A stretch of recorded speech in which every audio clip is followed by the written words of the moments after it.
Welcome back. We continue our carnival coverage and Celebrate Cities series with a birthday celebration for one wonderful South Mississippi city. The city of Biloxi celebrating its 325th birthday today. It's the focus of our Celebrate Cities series, of course. Our very own Ansley Brent and Rob Knight have been live from the Toasted Yoke all hour with a deep dive into the history of Biloxi and so much more. Hey Ansley, how's it going? Hi Grant, good morning South Mississippi. We are live at Toasted Yoke right now in Biloxi, highlighting Biloxi for our Celebrate City series. And I have with me Miss Jane Shambra, and she has so much good information for us. First, Jane, please just tell me a little bit about what you do. Describe your job occupation. Okay, I'm a retired local history and genealogy librarian for Harrison County Library System, and since I retired about a year ago, I've been doing lots of research and participation in events, so it's been a fun time. Absolutely, and fun, just like your outfit. I mean, you got the beads going, you got the pin that she told me it could also be a barrette in your hair. It's clipped in, so you can put it wherever you need, perfect for the Mardi Gras festivities on this Fat Tuesday. Miss Jane, just tell me a little bit about Biloxi. I mean, I feel like I could ask you any questions you'd answer. I'm not going to quiz you, so just tell me maybe your favorite part of Biloxi and Mardi Gras and things like that. Okay, so today is actually the 325th anniversary of the founding of Biloxi. So when D'Iberville came on his big giant wooden boat, first he landed at Ship Island, then he said, oh, we're going to paddle on to the shores of Biloxi. And then he called Biloxi because of the first Indians that he met. So that's why we're named Biloxi. So it's been a great event today. We've already started talking about that. It's also the 325th anniversary birthday of the first Mardi Gras.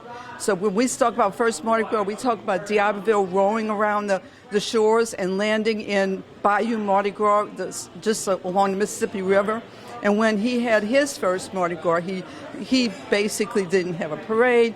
He just hung out with his crew, C-R-E-W. Oh. Okay. And we have K-R-E-W too with the parades. But he hung out and they drank wine and they probably did a bonfire and shot a cannon. So it goes back a long way. So essentially, he celebrated the first Mardi Gras on the coast. Awesome. And so maybe when did that C to K, when did the crew change, you know? Okay, so the K's started probably with Rex in New Orleans because they really did all the festivities before any of the other ones around this area. But it's interesting because it's crews and crews, they always helpers. They help celebrate. The sea crews also help D'Iberville's, paddle around and figure out where he was and all this. So it's interesting that they kept that same word in place. Absolutely. And what do you think is maybe the biggest difference from when Mardi Gras started from where it is today? Well, we've come a long way with technology and so forth. So when you think about the old parades in Biloxi, they had floats that were pulled with mules and horses and no electricity and so forth. Now we have technology where we can have bright lights and so forth. So it's come a long way. Absolutely. And since you know everything about the city, maybe for your personal opinion, what is your favorite part about being here and living in the moment in this beautiful city?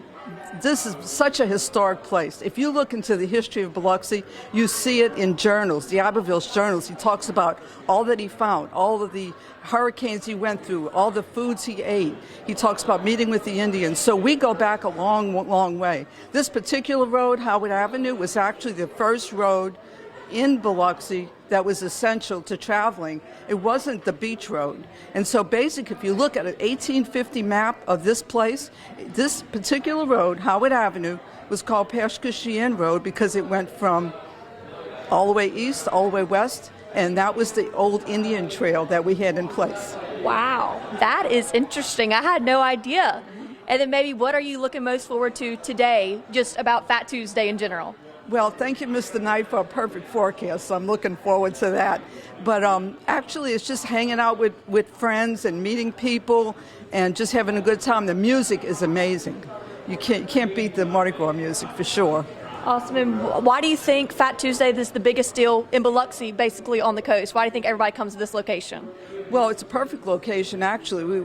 Now we have hotels, great places to eat like this one and so forth, and it's an all-day affair. It's not like, like a movie where it's like a hour and a half and you're gone. That's not it. It's a continuous thing. And actually, this is the last day of the season. This is the 5th season of the year.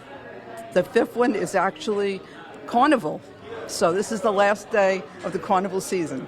Gotcha. Well, thank you so much, Jane, for joining us. I really appreciate you and all of your knowledge. I'm jealous of how much you have in that head of yours because I could not keep that all together. But thank you so much for also delivering it in such a fun and exciting way. So thank you for joining us. I really appreciate it. Thank you. Yes, Sam.